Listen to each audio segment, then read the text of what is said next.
तपाईहरुले बिर्सनुभयो 2060 सालभन्दा अगाडि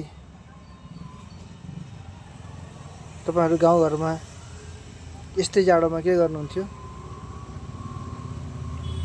आगो बाल्नुहुन्थ्यो। खेतका कान्ला खरबारीहरुमा चुरचुरे लगाउनुहुन्थ्यो आगो बालेर, हैन? गोबरको गुइठो सल्काएर एउटा गुल्टो सल्काएर धुवा भन्दा यसरी याद गर्नुस् त ती दिनहरु। जाडो पहिले पनि हुन्थ्यो। पातहरु समिलेर स्याउलाहरु भाँचेर हरिया स्याउला पनि आगो बाल्नुहुन्थ्यो, हैन? उनियो, हाडे उनियो।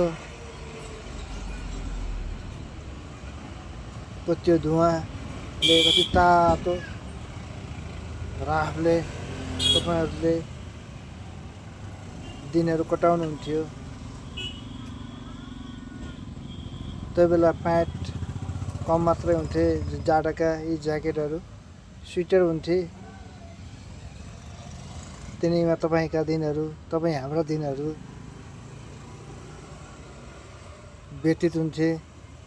त्यहाँ खुसी थियो मान्छेहरु, त्यहाँ सुखी थिए।